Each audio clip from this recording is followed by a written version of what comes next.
Vamos a mais um Flávio Prado Entre Amigos, mais uma entrevista especial, mais um convívio especial com pessoas de várias áreas de atuação que você está acostumado a esse nosso bate-papo. Muito obrigado pelo contato, muito obrigado pelas inscrições, mas avise as pessoas para que se inscrevam. Se você não é inscrito, inscreva-se no nosso canal. Deixe o seu like, que é muito importante para nós, acione o sininho, tudo isso vai nos ajudar. Compartilhe as nossas entrevistas, deixe a sua opinião, tudo isso é muito importante para nós, tá? É fundamental para que esse nosso projeto, que já está chegando há mais de 3 anos, que ele seja um projeto com vida longa cada vez mais. E para isso, nós temos que agradecer aos nossos queridos apoiadores. CrossOx Elétrica, material elétrico de altíssima qualidade, uma fábrica moderna e sensacional. Alibec Alimentos, alimentos de qualidade, alimentos que fazem toda a diferença, não é um salgadinho premium, de classe, de alta categoria. LuxColor, a tinta da pintura inteligente, quem usa sabe que LuxColor faz toda a diferença e tem um cheirinho suave, agradável, não dá alergia, é muito bom. Debrecha Churrascaria. A rede Debrecha crescendo cada vez mais, é o melhor churrasco gaúcho de São Paulo, se encontra em vários lugares de São Paulo e também agora saindo daqui de São Paulo, é uma maravilha. Faça suas comemorações, seus jantares, seu bate-papo com os amigos na Debrecha, qualquer uma, qualidade é a mesma e uma qualidade garantido e comprovado, um churrasco de altíssimo nível. Grupo Hall Center é uma assessoria, sua empresa espetacular e com garantia de prazo. Tudo que você fizer com o Hall Center, você vai ter tudo no prazo. As entregas são no prazo, compromisso, frota própria que garante que você vai ter o seu material, né, de alta complexidade, esteiras rolantes, etc. Não pode falhar. Então, a Hall Center tem essa garantia de qualidade e de compromisso com você. Também quero falar da Baltec Brasil, é a empresa que mais lança produtos no Brasil, sempre novidades importantes para cuidar da sua casa com o carinho que ela merece. Conheça o Gabigol da Baltec, que você vai ver como é que as coisas funcionam. Lá você vai ter novidades importantes que vão ajudar, por certo, na sua casa. Atlântica Máquinas, para você que quer começar um novo negócio, começando com investimento baixo, mas de alta qualidade, de alto retorno. Atlântica Máquinas é uma empresa espetacular que eu recomendo faz tempo. Você tem aí, né, o QR Code dessas empresas para você dar uma olhadinha e ver que eu estou falando exatamente aquilo que corresponde à realidade. Premium Auto Shopping São Bernardo. Vai trocar de carro, vai comprar carro novo, vai vender seu carro. Vá a um lugar onde tudo acontece, desde o seguro ao financiamento, ao atendimento VIP. Premium Auto Shopping São Bernardo, diferente, especial. E lá você vai fazer sempre um bom negócio com muita garantia. Ampla Saúde. É o plano que surgiu para atender a sua demanda, para atender a sua necessidade específica. São mais de 50 opções. Entre lá, veja aqui no QR Code, acione, você vai ver as opções que a Ampla Saúde dá para você. BRM1, são várias soluções importantes para a sua vida, inclusive a BRM1 agora aumentando o seu portfólio e em breve também com cursos espetaculares na área de tecnologia, enfim, crescendo muito a nossa BRM1.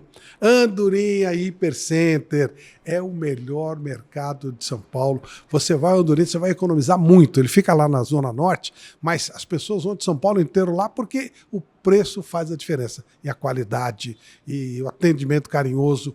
Andorinha Hipermercado eu recomendo muito para você. E saudando o nosso novo patrocinador, mais um parceiro conosco aqui, Café da Praça da Moça, que você encontra ali na região norte. Eu frequento muito do Center Norte, tomar um cafezinho, bater um papo com seus amigos, mas tem também no Shopping Light, tem também no Carrefour Limão e no Pão de Açúcar de Santana, qualidade espetacular e um ambiente super agradável para você. E também a LTGF Marketing Estratégico. A LTGF Marketing Estratégico, ele vai fazer um produto de marketing específico para a sua empresa que vai agradar você, vai mostrar todas as condições que você tem de ampliar o seu negócio e de fazer muito sucesso, mas com um tratamento sincero, qualificado e aproveitando o seu produto, aquilo que você tem para que ele fique conhecido, para que ele possa gerar grandes negócios para vocês. Bom, falamos dos nossos parceiros, agradecemos muito, convidamos você a se inscrever mais uma vez e agora vamos a mais um programa inédito Flávio Prado Entre Amigos.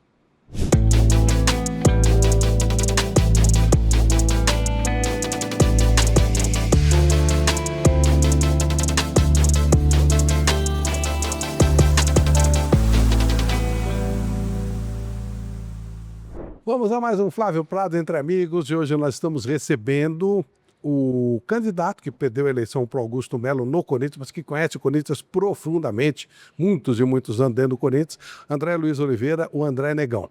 André, obrigado por atender o nosso convite, falar de Corinthians, a coisa está sempre efervescente lá e você é uma autoridade em termos de Corinthians. Muito obrigado por atender o nosso convite. Porra, Flávio, para mim é um prazer, uma satisfação muito grande estar aqui.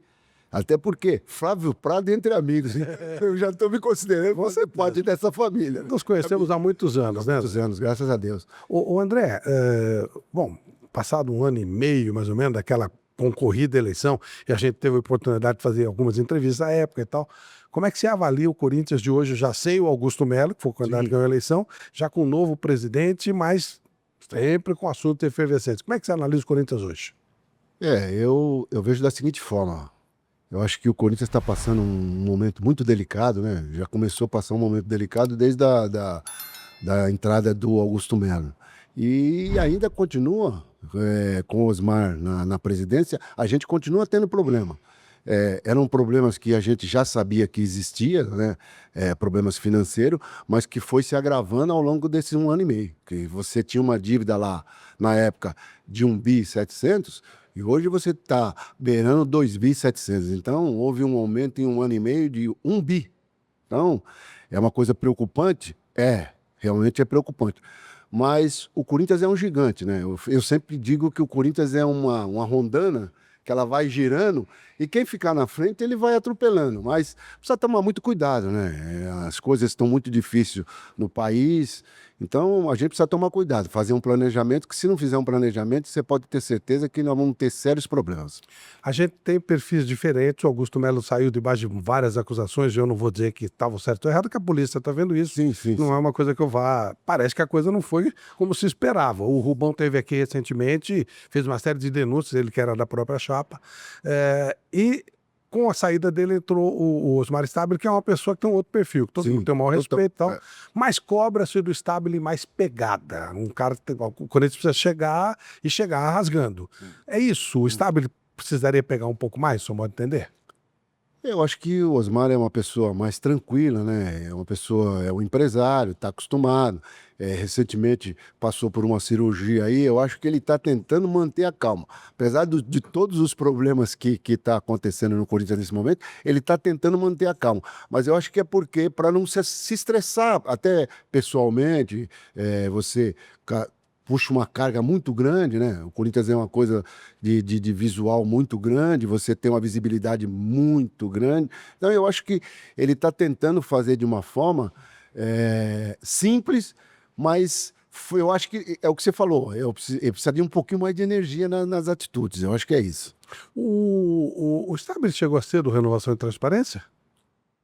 Não, o Stabile, porque o Stabile, deixa eu me ver, não, ele foi conselheiro na época do seu Alberto do Alibe, depois em 2002, ele já foi conselheiro vitalício. Então, ele não chegou a passar essa fase dentro da Renovação e Transparência. O que aconteceu com o grupo? Porque eu costumo dizer o seguinte, a transformação que o Corinthians teve com o Andrés no primeiro mandato foi uma coisa impressionante, o Corinthians mudou de estágio.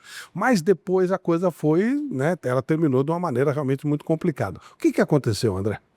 Não, eu não vejo que foi de uma maneira complicada. O que aconteceu? Você fica muito tempo no poder, o poder desgasta. Então, as pessoas queriam, de alguma forma, porque você cria um grupo dentro do seu mandato. E você começa a realmente dar privilégio para essas pessoas que estão ao seu lado. Então, algumas pessoas que estão do lado de fora, elas querem entrar. Então, você já vai criando um grupo de oposição maior. Então, quando foi essa última eleição agora, que foi a eleição que eu participei, se juntou vários grupos e fizeram com que demonstravam que a renovação e transparência tinha feito uma dívida de 1 bi, de 2 bi, e não conseguiríamos pagar. Que não era verdade. Se você continua fazendo um planejamento, você vai pagar essas dívidas.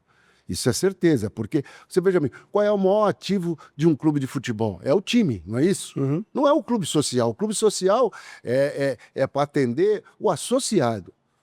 Agora, o time de futebol não. O time de futebol é o que traz a maior receita, mas também é o que tem a maior despesa. Então, aonde você tem que trabalhar? Você tem que trabalhar bem a base. Se você conseguir trabalhar bem a base, você pode ter certeza que você vai ter jogador para você vender. E não tem um clube no Brasil que não tenha aumentado a sua receita sem venda de jogador.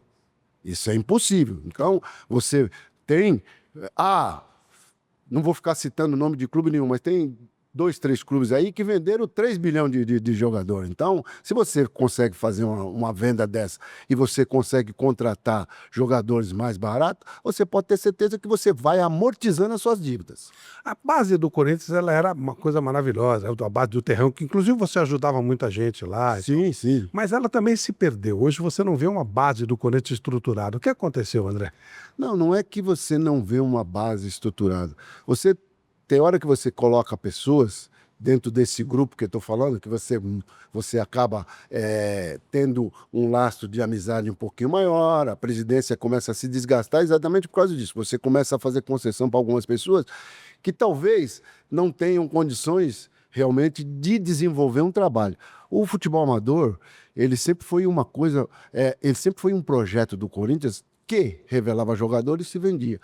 E nos últimos anos, a gente vendeu o jogador, mas não com a quantidade e com a eficiência que a gente vendia há anos atrás. Então, o que aconteceu aí foi que começaram, por causa de política, você começa, não é que é filho de conselheiro.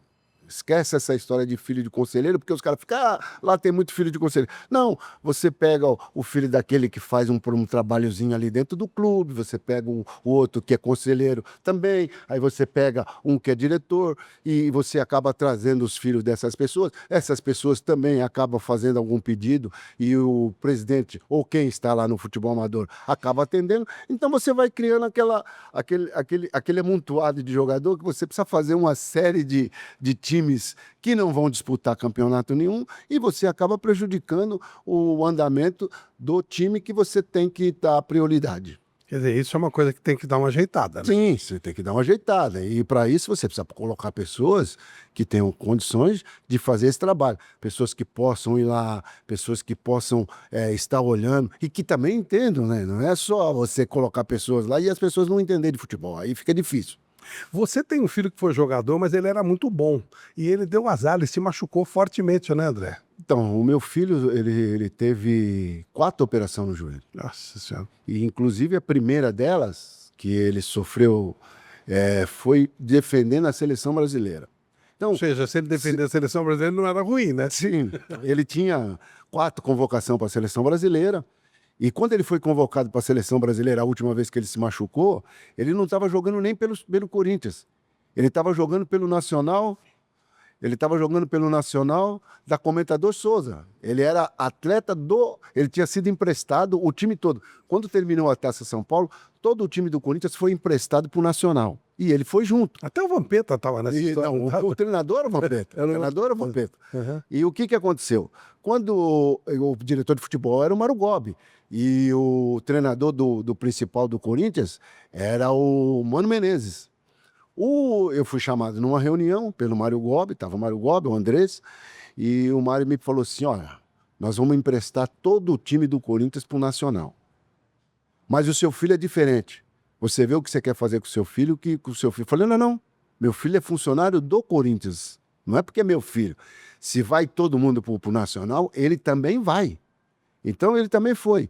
E quem convocou ele para a seleção na época foi o Jorginho, lateral esquerdo, que era a orelha da seleção brasileira nessa época, ele que convocou o menino para a seleção. Infelizmente ele foi e se machucou.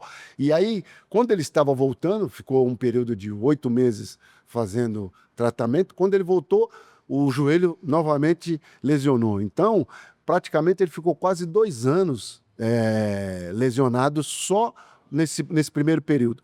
E o que acontece, Flávio? Você sabe bem disso. Quando você empresta um jogador, você empresta o jogador para o clube. Se o Corinthians tivesse deixado ele ficar lá, ele seria convocado pelo Nacional. Quando ele foi convocado, o Corinthians puxou ele de volta rapidinho, Claro. tá certo? Por quê? Porque, pô, o atleta é do clube. É claro, Então, é um ativo do clube. E aí foi com eles renovaram o contrato. Então, muita gente fala, pô, seu filho teve o contrato. Não foi, o contrato foi renovado quando ele foi para a seleção.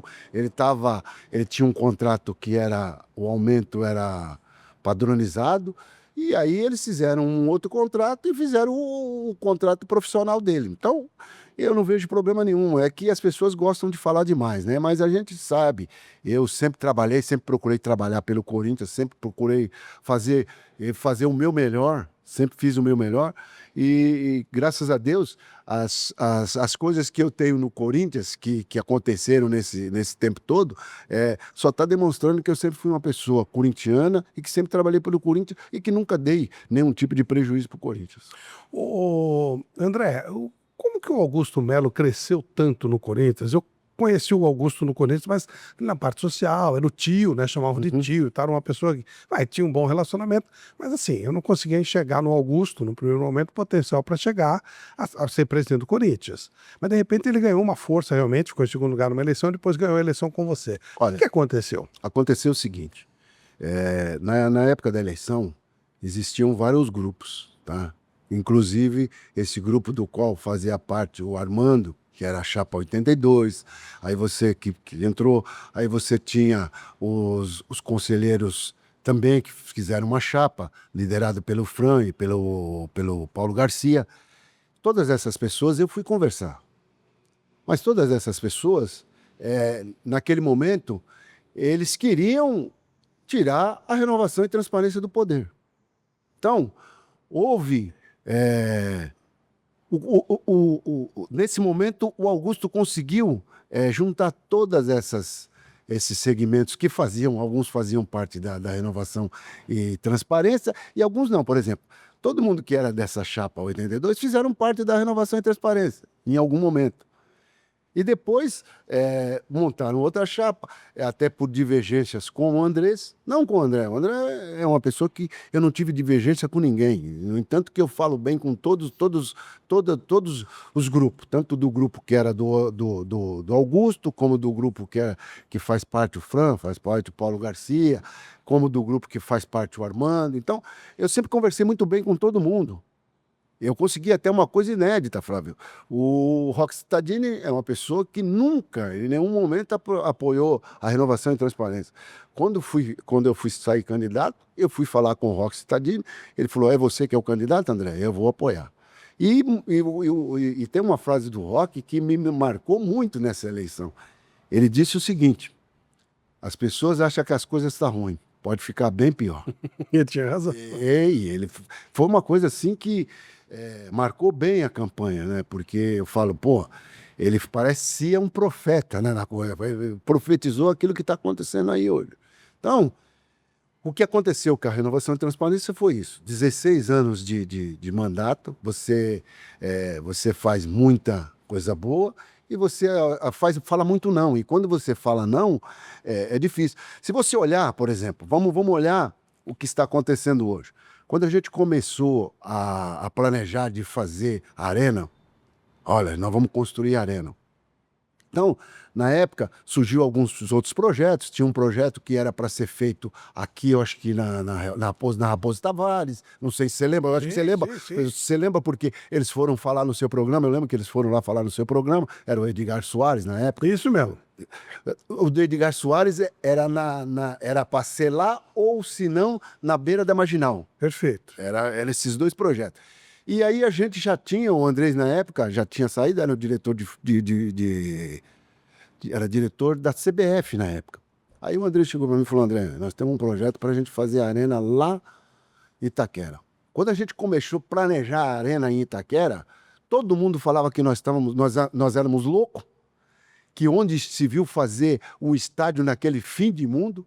E na época, Flávio, você vai lembrar bem disso, a gente mandava jogo no Pacaembu, que era a elite do futebol, a gente mandava no Pacaembu. A média de público nossa era 14 mil torcedor. A gente chegou a 34 mil torcedor quando a gente participou da Libertadores. Hoje, no estádio que a Renovação e Transparência construiu, que não é a Renovação e Transparência, o Corinthians construiu, mas através da Renovação e Transparência, hoje a gente coloca 42 mil pessoas todos os jogos. O jogo que a gente consegue colocar menos torcedor na arena, a gente consegue colocar 40 mil torcedor. Então, você vê que a gente tinha uma visão de que isso era uma coisa futurista. E mais uma série de outras coisas. Por exemplo, você vê falar, tem um time hoje que tá na vanguarda, que tem uma televisão. A gente já tinha uma televisão naquela época. Se acabaram com a televisão, não foi a Renovação e Transparência que acabou. Acho que vou fazer coisa legal. Sim, a gente fez muita coisa legal. E aí, o que acontece? Hoje, as pessoas olham o que está acontecendo e alguém deve dizer assim, putz, se a gente tivesse colocado um André Negão aí, talvez a coisa não estaria desse jeito. Porque eu já tinha um planejamento de tudo que a gente ia fazer. Eu, quando fui candidato, o que era a primeira coisa que eu achei que a gente tinha que fazer? Eu precisava ter um financeiro que pudesse ir para o mercado e trazer recursos para o clube. Eu fui falar com quem? O João Carlos Scheder, que foi presidente do Safra. E ele aceitou. Ele aceitou. Primeira coisa que ele me perguntou, se eu for para te ajudar, eu posso fazer tudo aquilo que eu acho que tem que ser feito no clube? Eu falei, pode, lógico que pode. É exatamente por causa disso que eu quero que você vá. Aí ele falou, eu quero saber quanto que o clube deve. Eu levei para ele, ele olhou e falou para si, mas o clube só deve isso aqui? Na época era 1.700.000, ele falou, mas é só isso? Por quê? Era uma pessoa que estava acostumada a fazer negociações. Então a gente foi procurando. Aí muita gente reclamou, pô, você está trazendo o Milton Leite como seu vice. Porque o Milton não era uma pessoa que participava. Por isso que você tem que tomar muito cuidado, porque você tem a política do clube, do dia a dia, e as pessoas começam a procurar alguma coisa para que há dificuldades. Então, quando eu fui procurar o Milton Leite para trazer, por quê? Porque eu tinha uma pessoa que ia falar com as instituições financeiras, e eu precisava com alguém que falasse com o poder público. Não tem jeito de você fazer gestão dentro de um clube se você não tiver duas pessoas que consigam se comunicar muito bem, falar bem com o poder público. Foi isso que eu fiz. Eu simplesmente queria resolver os problemas do Corinthians. E a gente sabia como ia fazer isso. E, infelizmente, o escolhido foi isso aí que aconteceu e a gente está colhendo os frutos daquilo que o próprio torcedor do clube, naquele momento, tomou partido, né? Então, o partido que tomou está aí, as coisas que estão acontecendo. Eu acho que nós vamos sair, vamos levar um pouquinho de tempo, vamos, porque isso é normal. Você vai trabalhando, o ano que vem nós vamos ter uma eleição, e eu não sei quem vão ser os candidatos, eu vejo, já vi falar uns 8 candidatos, e a gente precisa ter muita, eu acho que essa mudança agora que vai ter agora, nessa próxima eleição, eu não sei se depois lá na frente o Osmar vai querer ser candidato novamente, se ele não for candidato, eu acho que essa mudança agora que a gente vai ter nesse próximo mandato, é o que eu acho que vai dar um norte para o Corinthians. Fazer uma pequena pausa aqui com esse nosso bate-papo com o André Negão para tomar um cafezinho, café da Praça da Moça. Cara, tomar é diferente, é especial. Olha só, daí tem várias marcas que você está vendo aqui, ó. Sim. Mas você pode chegar no próprio Café da Praça da Moça, lá no Center Norte, que é maravilhoso, ali na Zona Norte, nos mercados e tal. Bacanei aqui, agora vou mostrar para vocês os locais certinhos, mas eu vou sempre lá no Center Norte tomar um café na Praça da Moça, que é bom demais, vale a pena, tá? Fica o nosso convite aqui, tomar mais um pouquinho, voltar a conversar com meu amigo André. Eu costumo fazer o meu cafezinho todo dia de manhã, viu? Eu sou especialista em fazer café. Eu gosto de fazer o meu café. Ótimo. André, uma coisa que... E aí eu vou sair um pouquinho falar do Corinthians, mas eu vou falar com uma filosofia mesmo. Uhum. Quando você se candidatou, eu fiquei olhando e disse, poxa vida, o Corinthians nunca teve um presidente negro, eu fui atrás. Como é que pode uma coisa dessa? Como é que se explica? O Brasil, ele tem... o que muda o futebol brasileiro são os jogadores negros. Sim. 99% dos grandes craques brasileiros são negros. Aí você olha, tem meia dúzia de técnicos negros, se é que tem, e presidente negro, acho que um ou dois só. E o Corinthians, né? O time do povo não tem. Como é que se explica isso, André? Eu não tenho bem certeza, Flávio. Eu precisava fazer uma pesquisa assim um pouquinho mais a fundo, né? Mas eu acho que os clubes que tiveram presidente negros foram o, o Bahia, parece que numa época teve um presidente, eu não me lembro. O Vasco parece que teve. E a Ponte Preta, né? Eles aceitaram jogadores negros, mas o presidente mesmo, eu não sei se teve, não. A Ponte, sim. A Ponte eu tenho certeza. A Ponte eu tenho certeza. Os outros dois eu não tenho bem certeza se realmente tiveram um presidente negro. Mas a Ponte Preta eu tenho certeza. Então, você vê, a metade da população brasileira é uma população negra. Sim. As pessoas estão lá, estão trabalhando, estão ativas e tal. Mas você não consegue ver essas pessoas em cargos de destaque. É muito difícil. Uhum. São exceções, você é uma exceção. E aí a gente puxa lá atrás, você deu já algumas declarações, você nunca negou isso, você trabalhou de bicheiro. Isso. Você teve opção?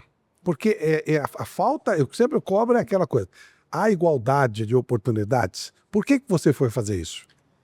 Olha, foi um período difícil que eu tive na minha vida. Eu estava desempregado, né? Eu precisava sustentar. Eu tinha uma filha recém-nascida e eu tinha uma série de problemas, né? Eu morava num cortiço e muitos dos meus amigos foram presos naquela época e eu não queria essa vida para mim. O que seu pai fazia antes de Meu pai era lavador de carro. Lavador de carro. Tua mãe? Minha mãe era empregada doméstica. Empregada doméstica. Você morava era uma comunidade ou era um cortiço? É um cortiço, Certo. O cortiço é o seguinte, ele é relativo a você morar dentro de uma favela, né? Uma favela, hoje em dia não é nem mais favela, não costumam falar favela, é comunidade. Então você veja bem, você ter um banheiro que usa 10 famílias, é uma coisa assim horrível. Eu não desejo para ninguém, eu sei o que eu passei, eu sei rato entrando dentro de casa, essas coisas todas, mas a gente tem que superar tudo isso. Eu acho que se você tem uma oportunidade, quando eu fui a primeira vez escrever jogo, a primeira coisa que eu perguntei, pô, mas isso aqui não tem problema com se você veio buscar, mas então era aquela coisa que você podia escrever. Uma oportunidade que apareceu. Oportunidade que apareceu na época e eu fui fazer. Eu tinha sido mandado embora de uma empresa que eu trabalhava e por consequência disso, eu acabei entrando nisso. Meu pai morreu cedo demais, né? Meu pai morreu de cirrose hepática. Por quê? Porque ele lavava...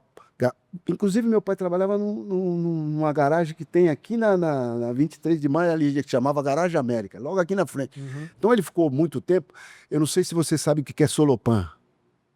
Solopan é um produto que eles usavam para jogar no carro, que dá um cheiro forte. Ah, sei.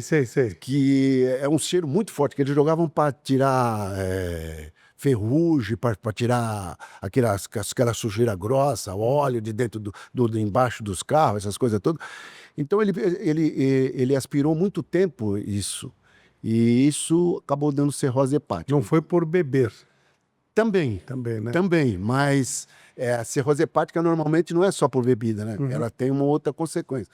Então, a vida minha foi essa, né? Sofrida, uma vida sofrida. Aí você foi convidado e falou, bom, estou desempregado, vou nessa. Desempregado, vamos nessa. E depois você vai... Eu fui construindo algumas coisas e eu fui me retirando da vida de escrever jogo. Eu comprei na época um depósito de material, a gente foi trabalhando, eu fui trabalhando uma série de coisas, fui fazendo uma série de oportunidades que foram aparecendo e eu fui trabalhando. Mas agora voltando na questão que é mais primordial, aí é a questão que você me perguntou a respeito de nunca ter um presidente negro. Então, você veja bem. Eu só queria essa coisa, desculpa, não é nem, não encare como mais, é porque eu quero entender como é que a coisa chega, porque às vezes as pessoas, elas taxam uma pessoa, essa pessoa Sim. é isso. Tá, mas por que ela foi isso? Sim, né? Sim. Você chegou a ter banca ou não? Não. Eu só escrevi. Você foi bicheiro. Isso. E não, digamos assim, o lado mais pobre do negócio, né? Era mais tranquilo. Você tem uma marca de 7 tiros no seu corpo. Por quê, André? O que aconteceu? Então, na época, eu não dá para a gente entender o que foi que aconteceu. Eu vinha saindo de casa e eu não sei se... Porque é aquele tal negócio, quando você vê hoje em dia, principalmente hoje em dia, você deve estar vendo, por exemplo, a gente teve uma questão agora recentemente aí de uma menina que eles vieram vender um drone, eu não sei se você viu isso, os caras mataram a menina, deram um tiro na cabeça também. Qual é a reação de qualquer pessoa quando vê alguém que fala de assalto para você? Você reage. Claro. Isso é uma coisa normal. Claro. Principalmente um cara que nem eu, que, pô, Forte. A primeira coisa que você faz é reagir. E por causa dessa reação, talvez o cara tinha tido essa reação de atirar em mim. Agora, eu não sei se foi por causa disso ou se foi por causa, na época, eu ainda mexia com o jogo. Então, eu não tenho certeza, não dá para mim afirmar. Só que aquilo aconteceu daquilo e depois não aconteceu mais nada, porque eu vou em tudo quanto é lugar, eu ando sozinho, eu não ando com carro blindado, eu não Você chegou a correr o risco de vida, né? Sim, sim. Eu fiquei um mês internado. Você chegou a perder a consciência, tudo? Você tinha sempre consciência que você estava... Não, eu tinha consciência de tudo que estava acontecendo naquele momento, sim, porque, inclusive, eu estava saindo naquele dia, a gente ia viajar, eu ia viajar com o time do Corinthians, né? A gente ia... Você já estava no Corinthians nesse período? Tava, isso foi em 2003. Ah, tá. Eu entrei no Corinthians em 1985. Nossa. Primeira vez que eu entrei no Corinthians pela porta da frente foi em 1985. Por quê? Até então, eu pulava o muro, para poder... Pulava o muro não, eu pulava aquelas grades que Sim, sim. existe até hoje, para ir assistir treino, para ficar ali no fundo, ainda quando eles tinham acabado de destruir as arquibancadas, você lembra que aquela arquibancada antiga nossa ali? Então, nesse período até os anos de 80, eu não tinha dinheiro nem para ser sócio do clube. Ô, André, é curioso, você, com tudo isso que você está falando, e realmente aqui não é condenação, nada, nós estamos conversando, Sim. um papo que eu quero passar, porque eu acho que é importante esclarecer. Você nunca foi processado, você não teve nenhum tipo de condenação, né? Não, não. Nenhum tipo de condenação. Nada, nada, nada, nada.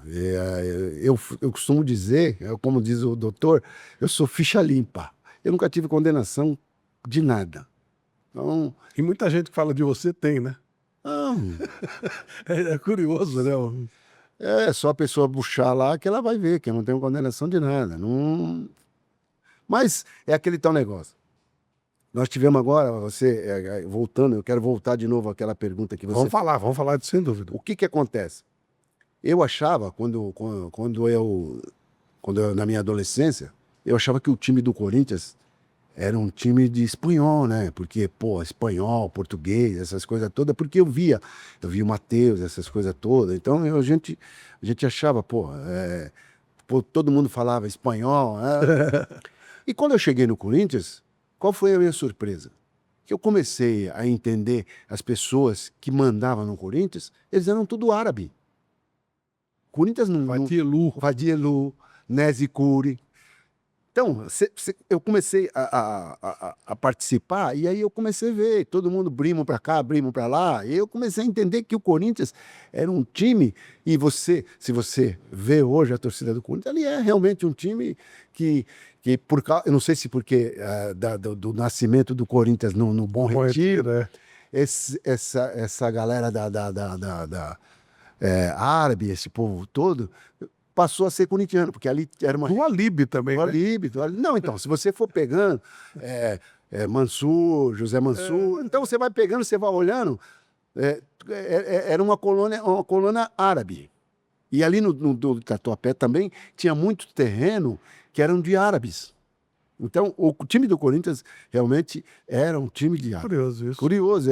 As pessoas não vão procurar. Se você for procurar na história, você vai ver que a história do Corinthians também tem uma parte dela ligada ao povo árabe. Mas não é doido não ter um presidente negro? O Corinthians é o time do povo. Isso aí não dá pra gente discutir. O time mais popular de São Paulo e tal.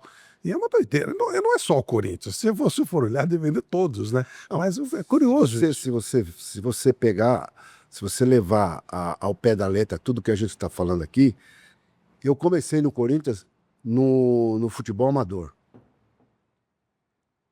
A partir do momento que eu pisei no Corinthians, que eu comecei a participar da diretoria do Corinthians, eu comecei a ser perseguido desde aquela época até hoje. Então, se você lembrar lá atrás, A primeira vez que o Corinthians foi campeão, depois de um longo período no futebol amador, quem era o diretor era o André. Eu levei os meninos lá no seu programa. Uhum. Eu levei no seu programa. Sim, eu lembro disso. E aí o que acontece? Desde aquela época, eu sofro perseguição. Mas eu sempre levei isso como... Eu levei muito de boa. Por quê? Porque você tem que... A partir do momento que você participa de um local onde você sabe que as pessoas têm o foco todinho virado para aquele projeto, você tem que saber que você vai ser sempre criticado. Você nunca vai por mais que você faça, as pessoas nunca vão achar que você está fazendo o suficiente e vão sempre achar que você está fazendo alguma coisa de errado, que você está lá porque você está procurando benefício próprio. E eu, com o Corinthians, eu nunca fiz isso. O Corinthians era uma coisa, amor de criança, aquela coisa que você, na juventude, na adolescência, porque ninguém sabe por que ele é corintiano. As pessoas não sabem. Seu pai era? Não. Meu pai não era corintiano, meu pai não torcia para time nenhum. Ah, que legal. Meu pai não...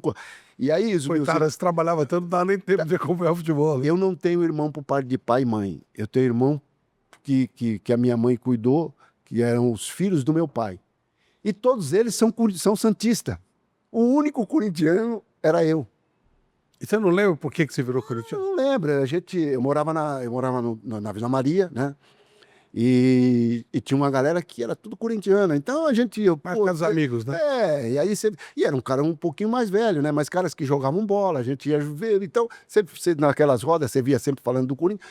E naquela época o Corinthians não ganhava nada. Eu vim conseguir ver o Corinthians ser campeão com 17 anos de idade. Eu tinha 17 anos em 1977, quando o Corinthians foi campeão, eu tinha 17 anos de idade. Isso, né? Então, as pessoas tinham mais. E eu, minha mãe era corintiana, porque minha mãe ficava louca, porque via todo final de semana eu com a bandeirinha nas costas para ir assistir jogo do Corinthians.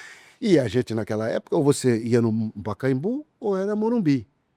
E as filas eram quilométrica, né? Não tinha hoje essa facilidade que você tem hoje de emitir o ingresso pela internet, essas coisas todas. Pô, eu cheguei a pegar jogo do Corinthians lá com 120 mil pessoas e as 120 mil pessoas rodeando para comprar ingresso. Sim. O cara, chegava lá, depois o cara jogava para... Então, essa juventude que tem hoje em dia, esses torcedores de hoje em dia, não sabe metade do que a gente sofreu lá atrás para que o futebol esteja desse jeito que está hoje. Não, e você destacou uma coisa muito curiosa, e com razão. Nossa média era 14, passou para 40. Nós estamos falando em 120, estamos falando 3 vezes mais. Quer dizer, e todo final de semana. Todo final de semana. O Corinthians, o mínimo que o Corinthians levava num qualquer jogo era 70 mil pessoas. Você lembra que nós fizemos várias marquetes, era para 200 mil pessoas. Você já pensou você ter um estádio hoje para 200 mil pessoas? É coisa irracional. 77, o segundo jogo deu 150 mil pessoas. 150. Pô, você sentado do lado, o primeiro jogo deu 121 mil pessoas. Um estádio que hoje cabe 60 mil. 60 mil, Como é que pode uma coisa dessa? E curioso, a sensação naquela época era de mais segurança do que hoje, os estádios menores. É uma coisa muito curiosa isso. Porque as pessoas iam para assistir o futebol. Verdade. Isso mudou muito, né, André? Esse perfil. As pessoas iam no jogo porque... você ficava... o fanatismo era tão grande que você ia e ainda levava o radinho para você escutar e tirar dúvida. Hoje em dia o cara fica... Você olha, você fica olhando dentro do estádio, você pode ver, tá todo mundo escrevendo no celular, o caramba. Então, as pessoas hoje vão... pode dizer que torce pro futebol, mas não era igual antigamente. Mudou, né?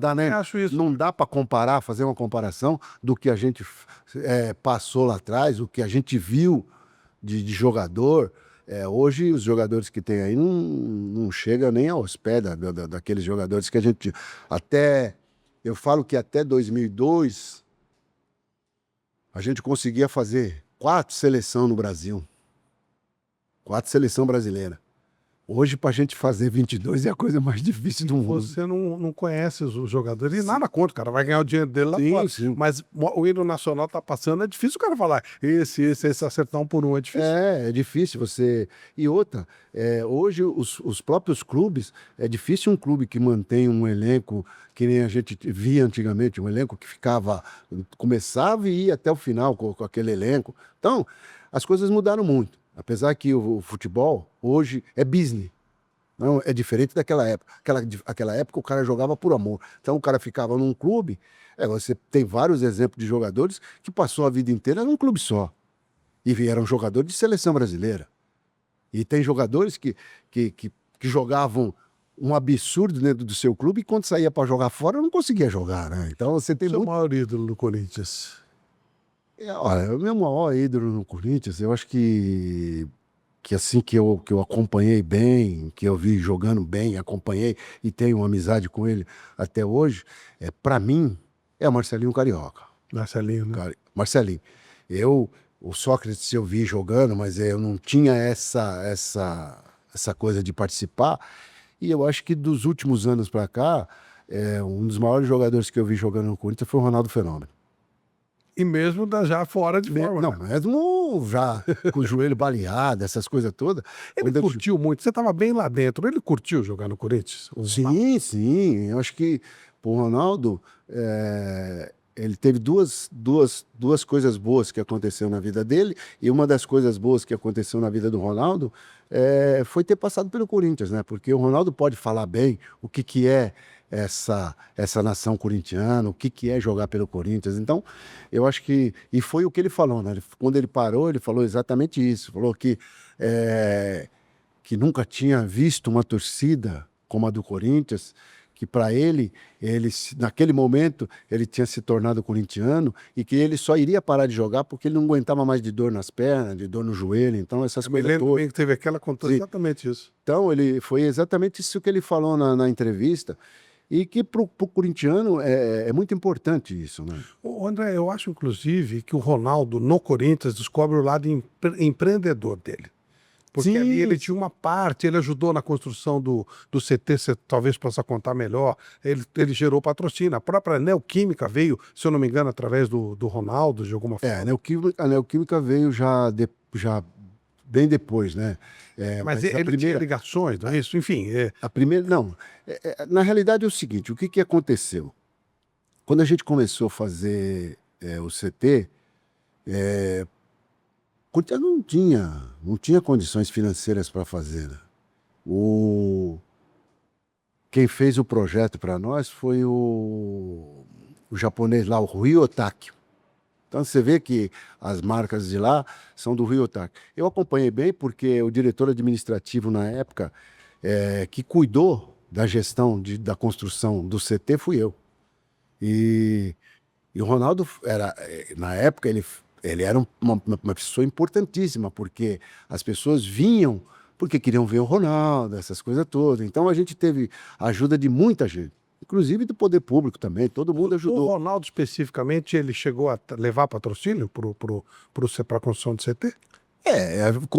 Com a presença do Ronaldo, muita gente vinha e acabava fazendo alguma coisa voluntária, vamos dizer voluntária. O Ronaldo, eu queria olhar para o Ronaldo, então... Quer dizer, ajudou muito. Ajudou, então, a trazer os patrocínios que a gente precisava naquele momento para a primeira parte da construção. Então, ele foi fundamental, e isso só aconteceu por a chegada dele. Agora, e a humildade do Ronaldo também, né? Porque você vê um jogador do nível do Ronaldo ir lá tomar banho num container, que você chegava lá, o container tudo quebrado, não tinha porta, o banheiro, essas coisas todas. E muitas vezes o Ronaldo saiu de lá, em vez de tomar banho lá, ia com aquela roupa toda suada e tomar banho no Parque São Jorge. E ele reclamava ou levava? Não, ele tirava sarro, né? Ele falava, porra, depois de... o que eu tô fazendo aqui? Mas é aquele tal negócio. Eu participei desde quando o Ronaldo chegou, até o dia que o Ronaldo assinou o contrato. Eu estava no clube no dia que o Ronaldo chegou, a primeira vez, no dia que o Ronaldo chegou, nós estamos sentados no clube esperando. Então estava o Ronaldo goleiro e mais uns conselheiros. Chegou o Jorge Henrique. O Jorge Henrique chegou no Corinthians exatamente no dia que o Ronaldo chegou. Uhum. Ninguém nem deu olhar. O André falou, meu Jorge Henrique, eu dei a mão para ele, mas qual era a cabeça? O Ronaldo que estava chegando. Claro. E a torcida estava lá no estádio, na fazendinha, cantando. Cantando, aquela festa danada. E nada do Ronaldo chegar. E nada do Ronaldo chegar. E eu tô sentado perto do Ronaldo goleiro. Aí o Ronaldo goleiro virou para mim e falou para mim assim: André, você tem certeza que esse homem vem? Eu falei, pô, lógico que eu tenho. Falou, ó, se esse cara não chegar aqui, se o Ronaldo não chegar aqui, eles vão fazer churrasquinho de você e do Andrés. Claro. Eu falei, aí eu olhei para ele e falei, aí foi no Andrés, perguntei pro Andrés, falei, Andrés, cadê o Ronaldo? Falou, tio, tá chegando. Falei, ó, o Ronaldo falou ali que se eles não vierem, ele vai fazer churrasquinho meu e seu, viu? Aí, pô, e a torcida lá no, batendo bumbo, Ronaldo, Ronaldo. E eu, aí daqui a pouco, o Andrés falou, ele chegou. Aí, Flávio, eu tô aqui sentado de costa e o Andrés levanta da mesa e vai em direção ao Ronaldo. Vai em direção à porta, para abrir a porta pro Ronaldo. Quando ele abriu a porta que eu olhei o Ronaldo, os caras falando que ele tava gordo, você olhava para ele tava fininho. Virou um silêncio dentro da presidência do clube assim. Aí ele pega, fala, André, vem aqui. Aí ele falou assim, esse aqui é o André, é meu irmão. E aí eu peguei na mão do Ronaldo, te juro por Deus, eu comecei a tremer. Porque eu nunca tinha pego na mão do fenômeno. Claro. Então, era uma pessoa que, pô, campeão do mundo, essas coisas todas. Era uma coisa... Não era só pegando na mão do jogador de futebol. Eu estava pegando na mão de um cara que era, para mim, a superação. A superação que o Ronaldo teve, a superação. Então, eu não estava pegando só na mão do Ronaldo, eu estava pegando na mão de uma pessoa completamente diferente, de um atleta que sofreu várias lesões e conseguiu ser campeão do mundo e conseguiu fazer o Corinthians campeão também, né? Conseguiu vir para o Corinthians e desenvolver aquele futebol que ele sempre desenvolveu. Então, o Ronaldo, para mim, não era só o fenômeno, era a superação. Então, era uma coisa que marcou muito para mim o Ronaldo por causa dessa coisa que eu estou falando. E mais uma outra coisa que também... Aquela foto que o Ronaldo tem assinando o contrato, quem bateu aquela foto foi eu, não tinha nem fotógrafo. O que aconteceu? Eu estava na presidência do clube, eu estava saindo para ir embora. O André me ligou, falou, ele saiu da sala, falou, ô tio, você tá aí ainda? Eu falei, tô. Ele falou para mim assim, então espera um pouquinho aí que o Ronaldo tá chegando aí. Eu falei, Ronaldo? Eu falei, mas o Ronaldo veio fazer o quê aqui? Ele veio assinar o contrato. Eu falei, como assinar o contrato? Você, naquele dia que ele veio aqui, ele não assinou o contrato, você deixou para assinar. Eu falei, você tá louco, meu, esse cara muda de ideia. Ele falou, tio, ele não vai mudar de ideia. Eu falei, mas tio, você tá louco, você tinha que ter feito ele assinar o contrato naquele dia. Não, tio, calma, não é assim. Ele tá chegando aí, espera aí. Aí chegou o Ronaldo. O Ronaldo sentou na mesa, eu com a máquina. Não tem máquina, pega a máquina. Vai pegar uma máquina, uma Polaroid. Naquela época não tinha celular que fazia. É verdade. Aí eu pá. Aí eu vi o Ronaldo falar pro Andrés a seguinte coisa: presidente, você coloca tudo que eu tenho que fazer aí no papel. Porque tudo que tiver aí no papel eu vou fazer. Eu nunca tinha escutado um jogador falar uma coisa dessa. Então, E fez. Ele falou assim, você coloca no papel. Tudo que tiver no papel eu vou cumprir. Eu quero que o Corinthians cumpra a parte dele e o que tiver no papel eu vou cumprir a minha parte. E aquilo ali para mim foi uma coisa que marcou para mim, porque eu falei, putz, eu não tinha escutado ninguém falar um negócio dele. Então, o Ronaldo, além de tudo isso, a inteligência dele era muito a parte de muita coisa que a gente vê por aí. Ou seja, ninguém é fenômeno por acaso. Por acaso. E eu vi muito jogador interessante jogando pelo Corinthians, jogadores que merecem o nosso respeito, né? A gente tem uma série de jogadores que foram considerados aí por muitos como se fosse um Ronaldo, um fenômeno. Nós temos o caso do Sócrates, que é uma pessoa que da democracia, é uma pessoa que também eu vi jogando e sei o quanto o que ele jogava de futebol. Hoje, se você olhar, você não tem ninguém que consegue nem amar a chuteira do Sócrates, porque o homem também era um espetáculo dentro de campo, né? Então, Isso que ele não era atleta, hein? Não era. Que ele mesmo falava, eu não sou jogador de futebol. Mas, porra, ele tinha uma facilidade, ele tinha uma facilidade de jogar Gênio total. porra, ele saía de situações assim que você fala, meu, não dá pra entender como é que o cara saiu daquela situação numa partida de futebol. Como se você pegar, eu tava até olhando esses dias pra trás aí, alguns lances do Ronaldo, já no Corinthians. Pô, ele faz algumas jogadas lá que você fala, meu Deus do céu, é coisa do outro mundo. Engordar, e já estava mais gordo. Depois ele já começou a engordar, e já estava mais gordo. Mas eu acho que isso, o Corinthians teve uma era até a chegada do Ronaldo, e depois a gente começou a mudar o patamar do Corinthians a partir de 2009, na chegada do Ronaldo. Duas coisas para a gente encerrar. Você falou que na próxima eleição devem ter uns 8, 9 candidatos. Você é um deles? Olha, a princípio, não, Flávio. Eu já tive a oportunidade de disputar uma eleição, só se tiver um movimento muito grande e as pessoas insistirem para que eu seja candidato, talvez eu seja, mas eu acho que eu já tive a experiência muito grande aí, e eu acho que aquilo que você está falando, o Brasil ainda não está preparado para ver um presidente negro na presidência de um clube da magnitude azar do Brasil. Da grandeza que é o Corinthians. Azar do Brasil, então, porque realmente... Eu quero só te citar uma coisa aqui que é muito interessante, né? A gente você começa a conviver. A última manifestação da torcida do Corinthians, eles levaram 5 ex-presidentes e queimaram na porta do clube. Então tava o Andrés, tava o Mauro Gobi, tava o Roberto de Andrade, tava o Duílio, e o que era presidente, o Augusto Melo. E aí apareceu um sexto. Quem que era o sexto? O André Negão. O André Negão nunca foi presidente do clube. Eu nunca fui presidente do clube. Claro. Mas então, eu já tenho uma comparação para a torcida de que eu sou um ex-presidente. Então, para que eu preciso, nesse momento, me candidatar? E eu acho que o Corinthians está passando por um momento muito delicado. Não que eu não tenha capacidade, muito pelo contrário, eu acho que eu tenho capacidade sim de fazer um bom trabalho e de até ir buscar recursos em alguns lugares que muitos presidentes brancos não conseguiram entrar, e talvez um presidente negro conseguisse entrar, que era esse o meu pensamento.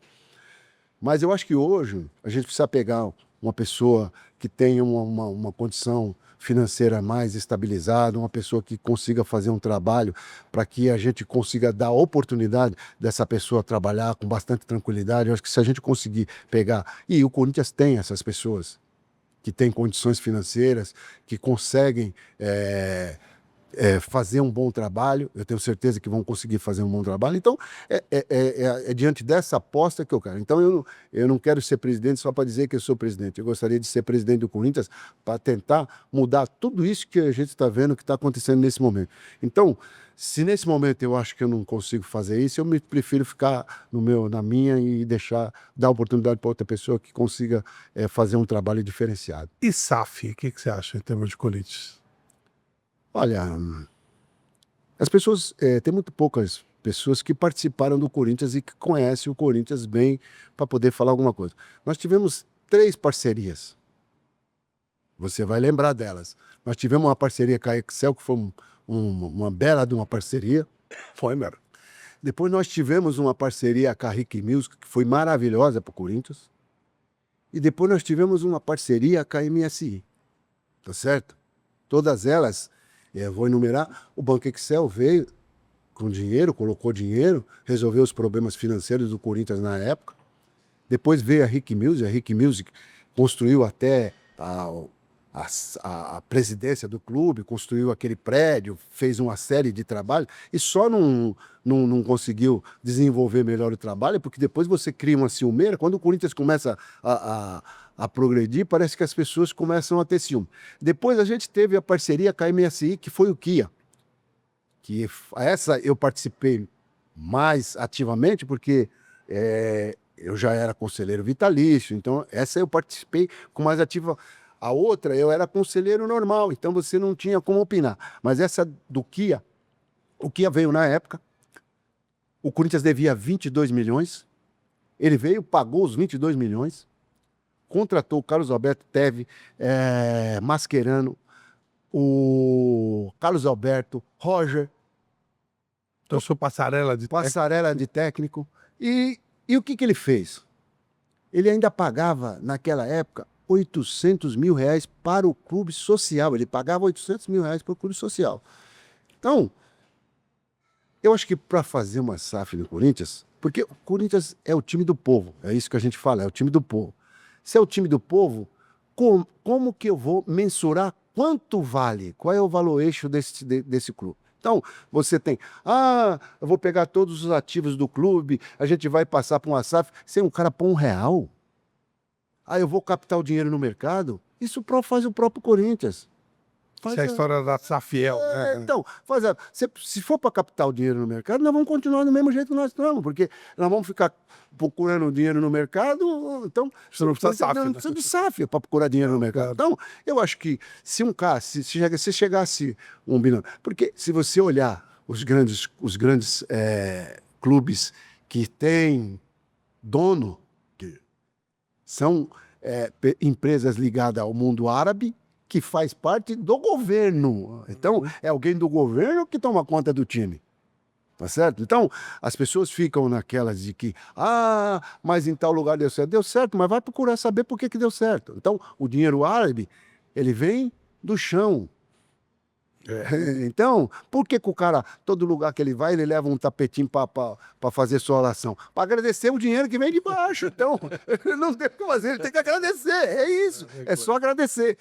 E aqui no Brasil não é assim. Aqui no Brasil você tem uma série de diferenças, uma série de peculiaridades que você tem que resolver ao longo do dia. Então, você vai lá, quanto vale?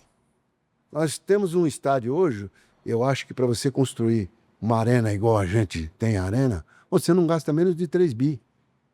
Você tem o Parque São Jorge, você tem as acomodações do CT de base, você tem a acomodação do CT profissional. Isso foi tudo construído na gestão da renovação e transparência. Ninguém fala nisso.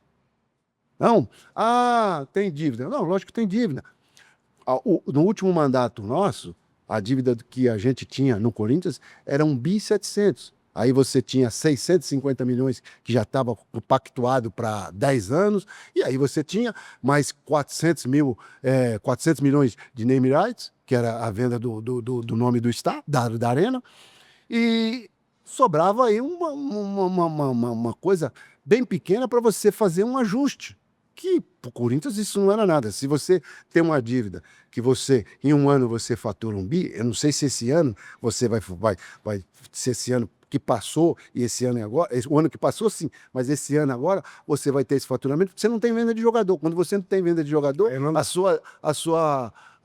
o seu coisa diminui, né? Porque você tem que ter. Você pode ver que se você olhar todos os balancetes, você vai olhar, vendeu tanto de jogador. Então, o próprio Flamengo, que são os milionários da hora, vendem, né? Vendendo jogador. Então, quando você não vende jogador, a sua receita ela tende a diminuir. E o Corinthians nesse ano não vendeu nenhum jogador até agora.